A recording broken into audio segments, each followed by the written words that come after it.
Second John in your Bibles. Second John. Ikaduhang sa libro ni John, Epistles of John. First, second, third John. Okay? So same writer katong naasa Saint John. Matthew, Mark, Luke, John.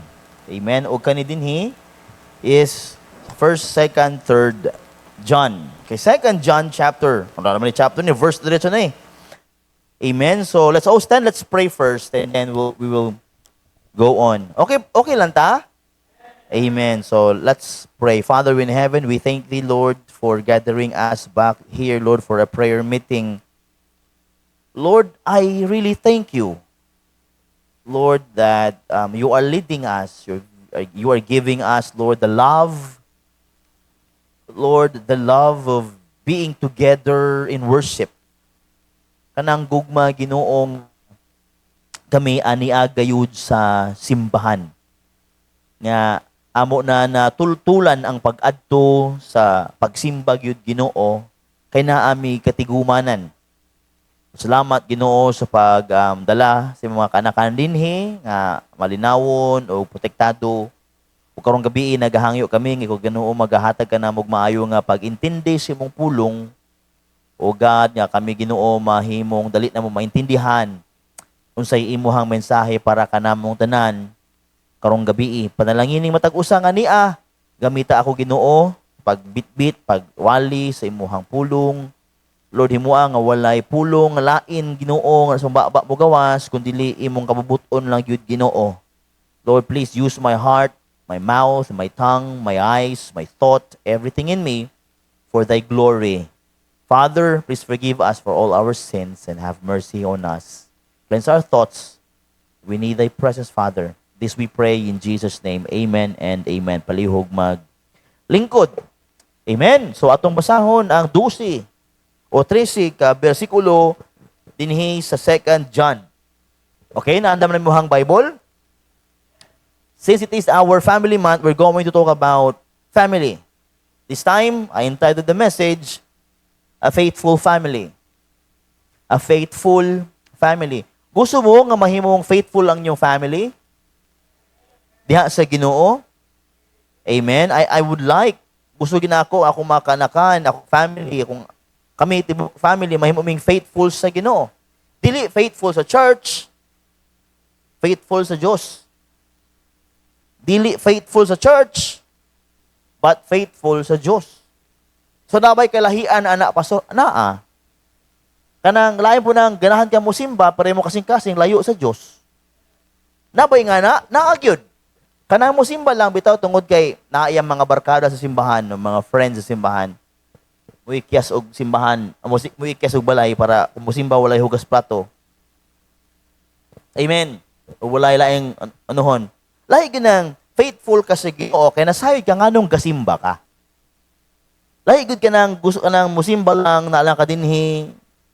Lahi ang faithful sa church kaysa faithful sa Ginoo. Kay yung faithful ka sa Ginoo, faithful gud ka sa church. Pwede ka mahimong faithful sa church pero dili ka faithful sa Ginoo. Disobedient ka. Amen. Ay nagasimba-simba pero dili andam mo sunod sa mga kabubuton sa Ginoo. Namina mo na? Na nagasimba pero dili andam mo himo sa kabubuton sa Dios. They are sounding like a Christian, but not a Christian in deeds. Sounding lang ba? Nahibawan lang nga Kristohanon, nailahan lang nga Kristohanon, pero sa paghimo, dili makitaan. Tinuod o dili? Di ba daghani nga na ay faithful pa kaayo mo simba, pero pag-abot sa mga dapat himuon, dili makahimo tungod kay kontra. Which is which? Amen. Unsay sakto? Sakto gyud nang nahibalo ka mga igsuon nga kanang imong pagsimba tulak na sa imong pagtuo sa Ginoo. Tulak lang na sa imong relasyon sa Ginoo. Basa ka sa iyang pulong ug andam ka musunod. Dilain pud kay nga mubasa ra ka nya di ka musunod. Amen. Ang uban mga igsuon sa itong paghigugma sa Ginoo, ang uban nga bagay is produkto na lamang tungod sa imong paghigugma sa Dios. Amen? Kana halimbawa ang pagpakasal nato sa atong mga asawa, di ba mga bana? Di ba? Kaya napakasal naman, nakasla naman nato. So, apil na dito, napakasla nato ang ilang pagmaldita. Apil na dito, ang napakasla nato nga ingana din na sila pagbuntag, pagmaong mata. Amen? Mao po mo mga asawa. Pag inyo ninyo idol, everything you married diha sa lalaki. Bisan pang atikalon me, tungod kay nag-uo naman ka. Amen? Abi ko, amo na. O, abi, basta nag-idol ka na, wala na. Now, buti pa sa igsuon, kung nahigugma ka sa Diyos, if you truly love God, anything in it, you will accept and you will obey. Kaya pinaka-sakto diha, kaya nahigugma ka sa Ginoo, tanang mga bagay-bagay nga para sa Ginoo, imo ginang himuon. Amen. Lahi pod kaayo nga mag-ingon ka ginahigugma nimo ang Ginoo pero wala ka gahimo.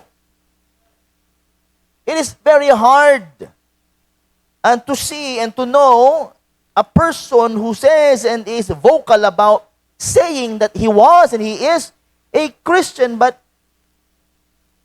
his deeds are not going into usay ginaingon siyang baba. Are you with me? Diba? If you truly love God, you will love His words. If you truly love God, you will love His church. If you truly love God, you will always be connected to Him by prayers. If you truly love God, you will love to do anything for His glory. If you truly love God, you will never entertain anything that would stop you from serving Him and from loving Him. Amen. Dili ta dali maapektuhan sa mga bagay-bagay kung ginahigugma nato tinuoray ang atong Ginoo. This time, let's going to read 2 John. The elder, verse 1, the elder unto the elect lady and her children, whom I love in the truth. And now I only, but also all they that have known the truth. Kanang mga word nga truth din ha, balik-balik ko na sa tibuok 1st, 2nd, 3rd John. Amen. Kanang elect lady and her children na are the saved, no? Ang mga saints, tanang mga luwas o kilang mga kaanakan basin uban mga simbahan nga tukod ni nakit-ano na ilhan ni John na nasa pariho nga pagtuo ba. The elder unto the elect lady and her children whom I love. So these were the family na nakita ni John that were really serving the Lord in truth. And not I only, but also all they that have known the truth. For the truth's sake, another truth again, amen. For the truth's sake, which dwelleth in us, and shall be with us forever. Ang kamatuoran igsuon magpabili man na sa imuha hangtod sa hangtod. Kung tinuod na, dili na gina pwede nga ilisan kay tinuod man. Amen. Paro ba na? Ang kamatuoran ba pwede pa ilisan? Pwede ba ibakak ang kamatuoran? Dili oy kamatuoran gani, di na gina pwede nga bali-balion. Mao na gid na siya. Di na pwede mailisan for the truth's sake, which dwelleth in us and shall be with us forever. If this truth is in us, it will never be but change, because it's truth and it will be with us forever. Grace be with you, mercy and peace from God and Father, and from the Lord Jesus Christ, the Son of the Father, in truth and love. Ang truth and love cannot be separated. Do you agree? Truth and love cannot be separated. 4, I rejoice greatly that I found of thy children walking in truth. Nakita ni John nga iyang mga kaanakan sa pagtuo, naglakaw sa tinuod as we have received commandments from the Father. And now I beseech thee, lady, he's talking about the church, the saints, all the believers, ang nahimo nila nga churches, tangang grupuhan, not as though I wrote a new commandment unto thee, but that which we had not the beginning, that we love one another.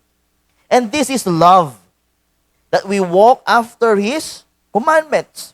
This is the commandment, that as ye have heard from the beginning, ye should walk in it.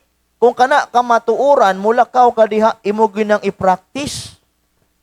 Amen? Are you with me? Di ba? Usahay ang kita na'y kamatuoran, yan na ay mo gawas ng bago nga mga doktrina, maulaw man ta. Amen? If it's true, amen? Let's stand firm because it's truth. Amen. 7, for many deceivers are entered into the world, who confess not that Jesus Christ is come in the flesh. This is a deceiver, an antichrist. So na mga bagong nagaabot din nga mga doktrina, kana sila mga deceiver o mga antikristo. Amen. Verse number 8, look to yourselves that we lose not those things which we have wrought, but that we receive a full reward. Whosoever transgresseth and abideth not in the doctrine of Christ, hath not God. He that abideth in the doctrine of Christ, he hath both the Father and the Son. Sa nag-aabide sa doktrina sa itong Ginoo, naa sa iya ang amahan o ang anak, and abiding in the truth. Verse 10, if there come any unto you and bring not this doctrine, receive him not into your house, neither bid him Godspeed. Kung aduna may mga doktrina nga naga-creep in sa inyong panimalaya, nagatudlo, nga dili Ginoo si Jesus o contrary sa Biblia, ayaw sila dawata. Ug maskin pa ayaw ingon God bless or Godspeed. Amen? That is Bible. For he that biddeth him Godspeed is partaker of his evil deeds. So, kung adunay mo bisita sa inyong balanya, dili bit-bit ang pulong sa Ginoo, ayaw daw dawaton. Ug dili gyud dawaton, ug neither bid them Godspeed or God bless. Kay kung mo God bless ka, you are partaker of their evil deeds. Kunya, ako na ay mo sulod niya saksi sa inyo, ha?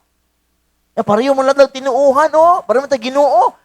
Ana-ana sa mo, ang imong Ginoo, kamong Ginoo, pareho man lang. Hoy, di gyud. Kunya, kumuhawa sa inyo, mo na-convince ka, maingon ka, God bless, see you again.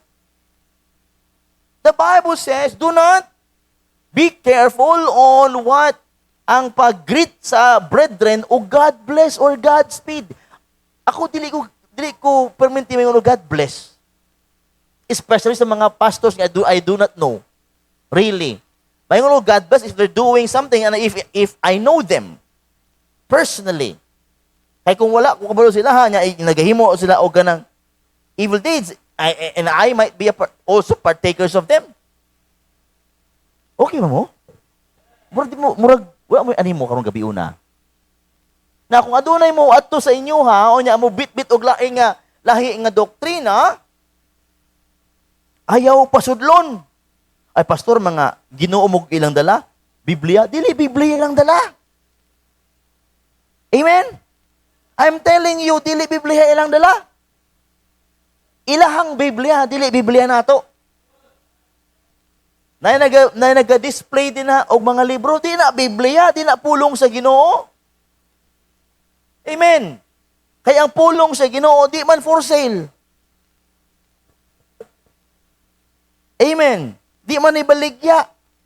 Libre man eh. Mano to kani atong ginahatag sa inyo nga Bible, libre gyud. Panuhuton ko diri da. Okay ta? Now, be careful of letting other people come into your home, especially may bit-bit nga lahi nga doktrina.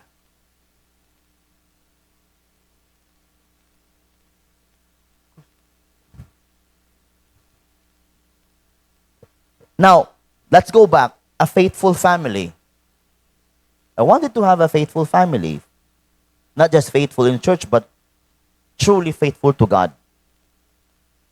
In our generation today, it might be hard because lahi na ang mga trabaho karon, lahi na ang mga paagi sa mga tao. O naadag kadaghanan sa ato diri mga batan-on, wala ilang ginikanan dinhi. Nya usahay ko magwali ko about ma family, masakitan sila. Nay pastor na ingon sa kuha, wala ako naga-celebrate og Father's Day sa church, pastor. Dili but ipasabot nga dili na wala dili ganahan ana. Kung dili daghan masakitan kay kung pasakaon ako ang mga tatay sa altar, nya may mga young people nga ilang mga tatay wala sa altar, masakitan sila. Are you with me? May punto po sila, no? Now, a faithful family. John the Apostle wrote this epistle to the families in the church. Kay ang reason mga igsoon that many are going against or mibiya sa pagtuo. Amen. Tanawa verse number 1, the elder unto the elect lady and her children whom I love in the truth. And not I only, but also they that have known the truth, for the truth's sake, which dwell in us and shall be with us forever. Grace be unto you, mercy and peace from God and the Father, and from the Lord Jesus Christ, the Son of the Father, truth and love. Kung basahon mo ang 3 John, you can say that many are living the doctrine, many are living in serving the Lord. The apostate teachers not only invaded the churches, but they also tried to influence Christian homes. See, Titus in his time faced this problem in Crete. Please, Titus 1, 10 or 11 in the screen, please. Titus chapter number 1, verse number 10. For there are many unruly and vain talkers and deceivers, especially they of the circumcision of the Jews, whose mouths must be stopped, who subvert whole houses, teaching things which they ought not for filthy lucre's sake. We can read in 2 John also, diba? In verse number 9 and verse number 10, na dili nato pwede nga atong pasudlon kaning mga klase mga doktrina church boy. Dagan mga family, even mga bright karon are facing kanang mga lies. Even in their time, Titus faced it in Crete. And also Timothy faced it in Ephesus. In 2 Timothy chapter 3, verse number 6. Tanawa. 2 Timothy 3, verse number 6. For of this sort are they which creep into houses, and lead captive silly women laden with sins, led away with diverse lusts. Now listen very carefully, church. The most important thing for you personally is your personal thing, personal heart, serving the Lord. Mao'y pinaka-importante, di ba? Naminaw ta? Wala mo sa nimo. Paano paminaw? Ang pinaka-importante nako, ang unsa, personalidad sa akong Diyos. Mo ni pinaka-importante between me and my God. Ang kamo, kaduha na lang na.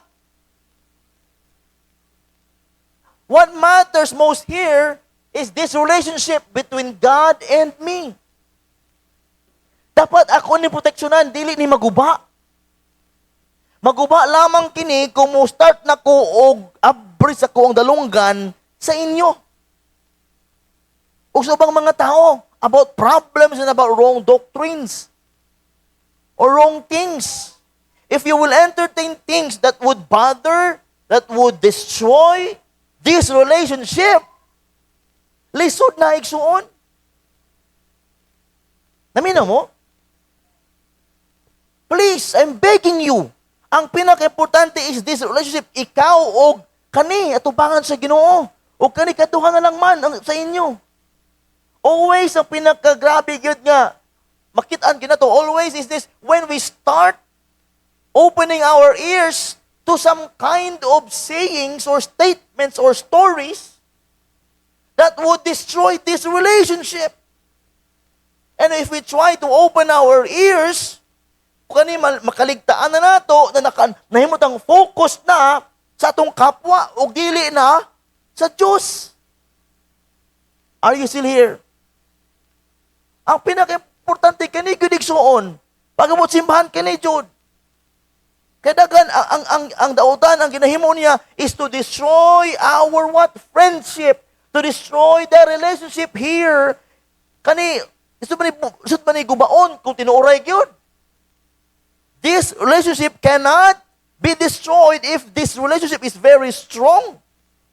But the devil is trying to destroy you and other people, or other people can creep to your ears and eyes and brains.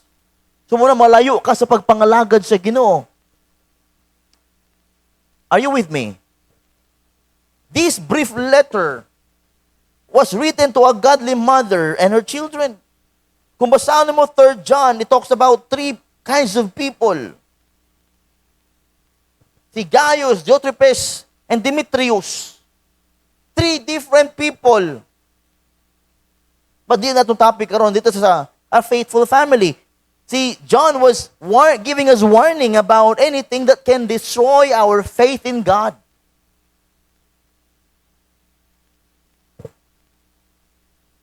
Amen. Wala, di mo ganahan maminaw, kaya mo ka-amen. There's 2 things. Duha ka, butang lang karong gabi una.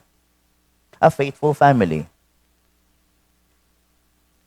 I told you, ganyan, habang pagbasa nato mga pulong din nga gibalik-balik, ug litok ka ng word nga truth. Amen. A family, a faithful family, natay duha ka bagay-bagay nga atong himuon. To remain faithful in the Lord. To remain true in the church. To remain loyal to our God. To remain steadfast, to remain firm, to remain strong, to remain kanabitang mga malipayo nga nagapangalagad. Sa Kristohanong kinabuhi. Because nowadays, mga igsoon, ginaguba ta sa kalaban by some kind of an opinion naguna. Opinion lang nagumpisa, pero gihimo ng doktrina. Gikan lang sa gamay nga pagsulay, pero gipadako, tanawa, wala na simbahan. It's about how we entertain problems, how we reason out, and how we listen to reasons, how we approach problems, how we approach things. And I'll say it again, mga igsoon, this is much important, very vital. Your relationship to God. Wala pinaka-importante sa simbahan o pagpangalagad sa Ginoo. Anything you hear, doesn't matter. Bisan sakit pa na, o lain pa na, pag-abot simbahan, ang imuhang focus, ang Diyos ragyod. Ang imong pagpangalagad ragyod. Wa na unta lain. Ay, gingon mo guni so nasakitan ko. Oh, igsuon walay perpekto sa simbahan. Bisan unsa pa ka kabalaan ng bakbaan na, kung kanang bakbaan na masudlan gani og di maayong espiritu, wa na gyud na. Listen, the devil is there, mga igsuon. The thief cometh not but for to steal and to kill and to destroy. Magbantay ta. Number 1, mga igsuon, nga sa faithful family na in what sa atong gibasa dinhi. 2 things lang. A faithful home or a faithful family, number 1, is practicing the truth. Verse number 4, I rejoice greatly that I found of thy children walking in truth, practicing the truth, doing the truth. What is this truth? About the Lord Jesus Christ. The gospel of the Lord. The salvation niyang giprepare o gihatag sa ato, everything of God. The truth. A faithful home or a faithful family is practicing the truth. I rejoice greatly that I found of thy children walking in truth, as we have received commandment from the Father. Verse 5, and now I beseech thee, lady, not as though I wrote a new commandment unto thee, but that which we have from the beginning, that we love one another. Verse 6, and this is love, that we walk after his commandments. This is the commandment, that as ye have heard from the beginning, ye should walk in it. Kung naa sa imo ang kamaturan, di ba imong ginahimo ka na? Kung naa sa imo ang sakto, di ba magpabilin ka diha? Kay sakto naman to. Ngano mag-entertain naman taglain, nga namo na naman nato ang sakto? Sumuti pasabot, if we heard things nga, mura ginabag-o nila, ang usay atong nabasa na, natun-an na, mga igsoon, you have to pause and you need to open your eyes and brains to understand kung usay gyud ang dapat. Kung musukwahi gani isa sa pulong sa imong natun-an na, dinhi sa atong ginabarugan, mali na siya. Pareho aning tithing. Kung na may tulo sa gawas, nga di na mag-tithing. Nga di na pud ka mag-tithing? When was that nga nahimong famous na ang di na mag-tithe? Uy. Di na gid siguro mag-tithe. Amen. When was that kanang bag-o nga na ilang doktrina nga di na mag-tithe? Karon lang man na ba nga mga centuries? Last centuries? But the Bible, it's sa mga igsoon were sitting and was lying and was staying there nga mauna na. Mauna na paagi sa una pa nga mga panahon. Why should we change it? Was it because ang mga tao sa nahabogo o karon bright na? Dili huy. Is it because na ang mga bagay-bagay nga natun-an karon dili mo naghaom sa imong kinabuhi karon? If it's true, it's not new. Because if it's new, it may not be true. And if it is easy and beneficial para sa imuha, o lami kay practice na. Pero kung it's harder i-practice, pero may blessing and it is right, dapat magstay ta diha. Amen. Sama lang nga ng tithing ba? Kung yung mga panahon gina-atake, di na mag-tithe. Oh, where is the verse that gives us say, the word for word saying na do not tithe? Because there are a bunch of verses in the Bible that would say, give your and return your tithe. Amen. So if it's attacking the truth, be careful of what? Listening to it. Amen. We Christians nowadays, we have the truth and we need to be walking and practicing to the truth. Daghang mga doktrina di sa gawas, ginaguba ang atong pagtuo. Let me say this. Kung naa na ka sa kamaturan, kung naa na ka dinhi, o sa pay imong kinahanglan? Amen? Amen. That faithful family is practicing the truth or walking in the truth. The truth is not something we simply study or believe. It is a motivating force into our lives. Kanang kamatuoran din na simple nga studio lang o ginatuuhan lang. Kanang kamatuoran man amo na nag-motivate kun kanimo to keep on living on for the Lord. It is not enough to know the truth. We must show it through our actions whenever and wherever we are. Nalipay si John in verse number 4. Nalipay siya, nakita niya ang iyang mga kanakan nag-practice sa kamatuuran. Naglakaw sa kamatuuran. Listen to this. Christian love is not an emotion that we work up. It is a simple obedience to the Word of God. Balik ko na ako. Christian love is not an emotion that we work up. It is simple obedience to the Word of God. Kung nahigugma ka sa Ginoo, keep my commandments. If you love me, keep my commandments. John 14:15. Children love their parents by obeying them, right? Mao gihapon sa Bible, if you love God, you will keep His commandments. How sad it is when Christians claim to love the Bible but hate the brethren.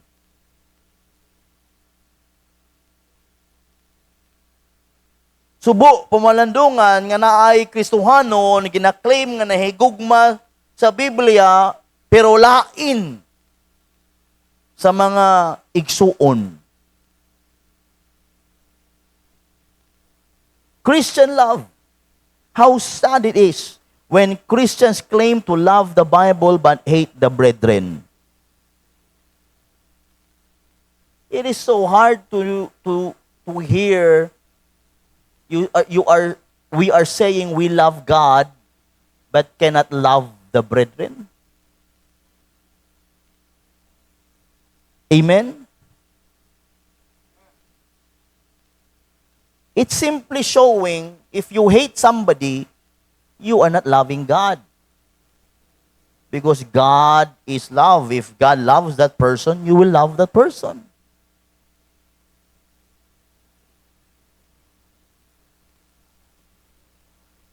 While saints may differ in their interpretations of certain passages in the Word, they must all agree on loving one another. I told one pastor, he invited me to come in the church. Ug na atong mga tao before that I used to love, but I love them. I love them still now. But I told in my reply to that pastor, Pastor, I really wanted to come, but my presence will be dili maayo. I certainly wanted to isolate myself now. Because if I come, it will change the celebration. Are you with me? Do you understand me? Something we should be learning ba? If naay tao nga nakahimo sa di maayo o nasad nalain ta nga atong gipasaylo, right? Dali man kay magpasaylo. Pero lisod maglimot. Ikaw gani. Amen? Bisan pa unsahon og explain di ka mo tuo. Hay may ginapanigan ka. Right? Alam mo na, vice versa mo na. Pero tinuray mga igsoon, if you truly forgiven somebody, it is true. Tinuod nga pagpasaylo, you will be what? Back up. Gini mo ang pagigugma sila. But you cannot forget still. O sa mga nahitabo. That's why ang himong-himuon na lang to be safe is to isolate yourself. Kailangan po kayo mag-ingo, I forgave you, pero pag abot dito, dili mo pansinanay. Are you good? Alam mo nga, are you good? Kipasay ramay ko nimo. Nya kung patubang mo duwa. Ang mahinumduman nimo are those evil days that have passed. It's better to isolate yourself. Amen? It's better to isolate yourself from someone or somebody for you to be safe. I learned that from my Christian life.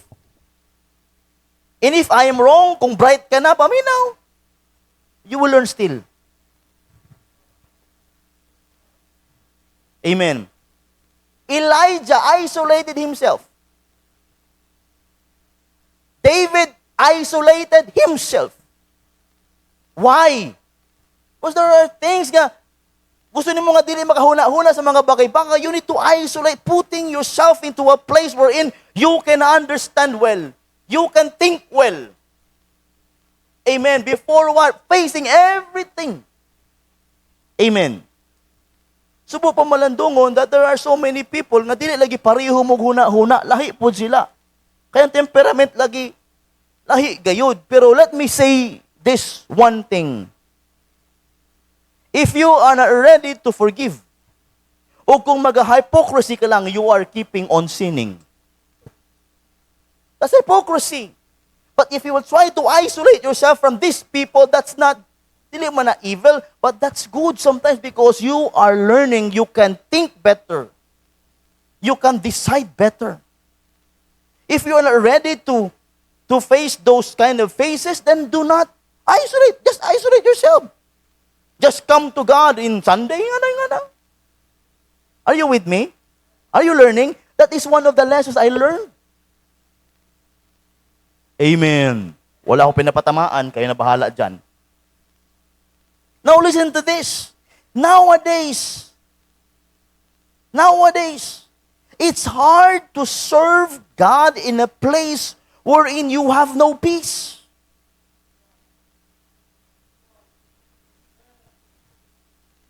Diba? Kung pero ang atong huna-huna, ang kapakanan sa atong family, dahil nga storya, we need to have a faithful family, not in church, but to God. Ang pinaka-importante is this relationship, securing, that secure our family's relationship to our God. Ano atong i-fix? Dili ang fix, ari. Dapat fix kani. We wanted to have a faithful home that practicing the truth. Where there is a sincere love for the Bible, there will be a love for God's people. Loving the truth and loving the brethren cannot be separated. Proverbs 10:18. He that hideth hatred with lying lips, and he that uttereth slander is a fool. Proverbs 26:28. A lying tongue hateth those that are afflicted by it, and a flattering mouth worketh ruin. So number one, a faithful family is practicing the truth. I am so blessed in this church. No, bisa magkinaunsa, unsa pay nahitabo, unsa pay problema, gahimo lang kita sa dapat himuon. And that's a sign of a healthy church. Doing what we ought to do for the Lord. Nothing can what? Separate us from the love of God. Maura man. O ikaduha, og I'll be done. Number 2. A faithful family, number 1, practicing the truth. Be sure that your family is practicing or walking in the truth. Walking in the Bible, walking the love of God, walking towards serving the Lord in the church.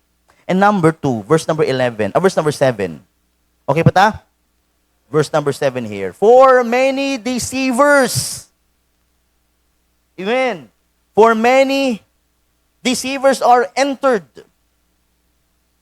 into the world who confess not that Jesus is come in the flesh. This is a deceiver and an antichrist. Look to yourselves that we lose not those things which we have wrought, but that we receive a full reward. Whosoever transgresseth and abideth not in doctrine of Christ hath not God. He that abideth in the doctrine of Christ, he hath both the Father and the Son. If there come any of you and bring not this doctrine, receive him not in your house, neither bid him Godspeed. Number 2, not just practicing the truth, but in verse number 7, we saw, mga igsoon, that a faithful family is protecting the truth. Protecting the truth. From what? Those who deceive. Those who deceive in verse number 7. Here, John is referring to the false teachers mentioned in his first epistle. 1 John. He reminds us that the test of a teacher is what he or she believes about Jesus Christ. Protecting the truth from those who deceives. Kedua, those who destroy. Ikatulo, those who depart. Verse number 9, the word transgress here means go beyond. Nagahawa na sa kamatuuran. Amen? Simple kaayo ang doktrina sa kaluwasan, gustong palisdan. Sayon kayo nga magdawat sa Ginoo bilang iyang personal nga manuluwas, maluwas kayod. Pero karon lahi na pod. Unsa naman eh? We must protect the truth from deceivers. Those who wants to destroy it, and those who departing from the truth. Dakan kayo mga ingana karon mga igsuon kung kabalo lang gyud mo.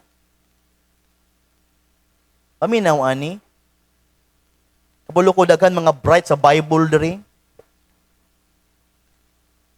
Na dinhi mas bright pa sa ako sa Bible. Aminado ko ana. Aminado kay kuana. I thank God nga naay mga men, women, or even singles and teens diri mas bright pa, mas maayo mas maayo mag-interpret, mas maayo magtuki-tuki sa Bible. Pero unta, huna-huna ayaw pud kalabana ang pastor. Kung bright manunta ka, amen, kung bright ka na sa Biblia, ayaw kalaban na po ng pastor. Kaya ang pastor ba, nauna pa sa imuha. Don't try to kalabanize the pastor at first. Try to sit with the pastor and discuss some things. Dili nga mo yung mali mo na siya. Tama day ka. Tama day ka. Anyone that will make statements nga nga lahi na ang pastor, kana nga membro, ang huna-huna kasing-kasing na gusto niyang gubaon ang church. Even though mga igsoon, ang pastor may nahimo pa nga mali sa inyong mga panunog, pero di man kinahanglan nga inyong idaot. Dulon day ninyo, muingon nga, pastor, mali ka dito Pero tanto lingkuran para makaintindi pud ko sa imong punto. Dili nga imong gubaon mali gina siya kay lain na sa karon. Mao na yun. Grabe na siya magwal sa mga giving karon. Naunsa naman yung tao na, oy, before ka mang-judge sa imong pastor, paminaw sa, nahimo bang sakto ang imong ginapanghimo gikan kanaluwas nato karon? Ang pastor ba wala nag-study? Siyang iingon? Amen. Ito na agi, I am so blessed na may nag ano sa kuha kanang may sulti so ka pastor murag may nasipyat ka og ingon ba. Asa man dito. Kani good pastor this and that. Ganahan kay ko kay nagstoryahan nay me. Og aminado ko sipyat ko dito. Bitaw no, mali ito day nga word. Oh, gidawat ako nagpasalamat pa ko siya pero kamo nga backbite sa ako. Okay lang. Pasayloon ta mo. Still, I will pray for you that God will bless you. But, members, if you truly love God, if you hear somebody in the church nga wala na ilain, ginahisgutan sa inyo kung dili ako mga mali, o mali sa uban, paminaw, ayaw na i-friend, nga naman, he is there or she was there to destroy the church. Kaya kung sakto siya, muadto sa ako, muingon, pastor, pwede pa ka mastorya? Dili nga iagi niyag membro. Pastor man ang trabaho. Pastor going here. Kung mag-member to member, mali naman na. Amen. Amen. I'm just correcting some things para mahibalo mo. Kasi nga na ang yawa Gamiton sa yawa ang tao nga negatibo na sa pastor. I saw it many times in other churches and even in our church or even in my mother church. True. That's the truth. Period. Muna aga, sa una sa Mount Calvary pa ko, I isolate myself from those people na wala nila ang ginaingon kundi manira o bang membro. I isolate myself. Dito ko sa mga membro nga gusto maminaw sa pastor, gusto nga mag-love sa pastor, gusto nga magsimba lang, mag-fellowship lang, wala laing ginahuna kundi makaserve sa Ginoo dito, pero kanang mga members nga iyak sorry magrupo-grupo kay ang higsutan mga mali sa uban. Ayaw, oy. Mas maayo dito ka sa mga amigo-amiga nimo nga wala mo laing isutan kundi ministry. Asa mi makapangalagad sa Ginoo. Asa mi makahimo pa ani, maka-soul winning, makahimo pa, makatrabaho pa ana lang. Kay kung dito ka sa mga negatibo, mga igsoon, you are just practicing, you are making yourself to be one of them. Amen? Di ba nagalingon niya, kay mali. Kay kung mali ko mga igsoon, kay kung lahi na ang drive sa pastor, going to destruction na, I myself will resign. Di man ko bungol, di man ko buta nga di makita og mga mali. Hello? Hello? Do you believe that? Nga si pastor, kung may mali, muingon dayon, kung may mali, if I, as a pastor, ako na mong ginadeliver mo sa mali na, and I will resign. This church will what prevail. This church will remain. This church will go on. Kadaghan ra nga mga pastorunon nga gusto sa ako, gusto mo sunod sa ako, kadaghan diha. I am not wala mo ginakuha ang inyong atensyon o ginakuha na ko yung pabor, no. I'm saying, if there will come a day, kung ako ang doktrina, mali na, and I will resign, na kung sakto ko sa mali nga doktrina, I will be starting a wrong church. Are you with me? That is the strength of the church is practicing and protecting the truth.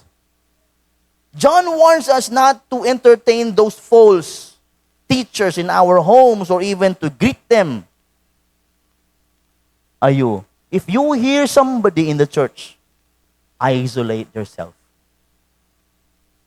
Igsoon paminawan parian you hear me telling you this, not everyone will be agreeing.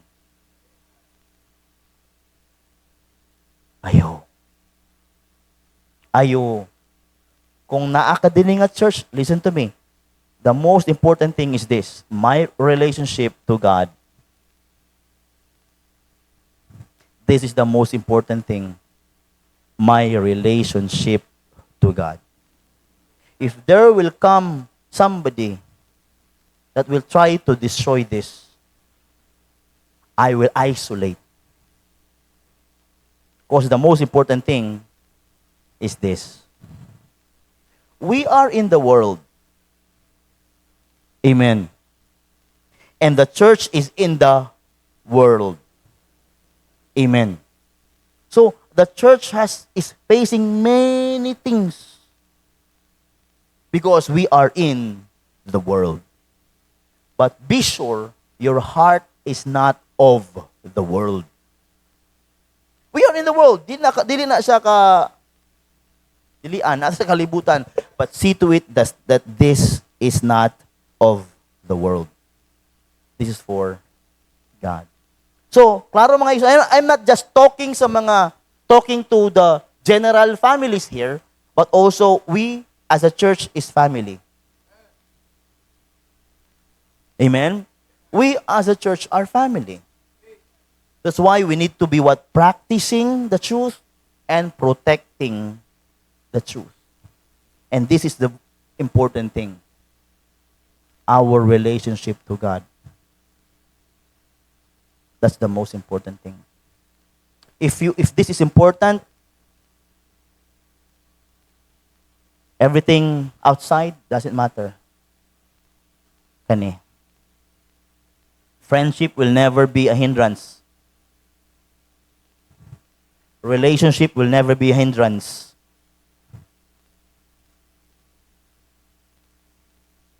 Kung kani sakto.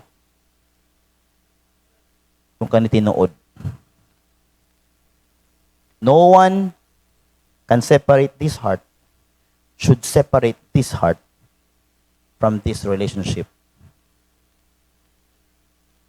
Amen. Masking asa pa ka nga church. Ang importante kani. Let's pray. Father in heaven, thank you, Lord, for the simple message tonight about faithful family. Oh, Father, na din mga igsuon na nako na wala ilang family din but they were hoping and praying that they have a faithful home. And some are not a product of a Christian home, but a product of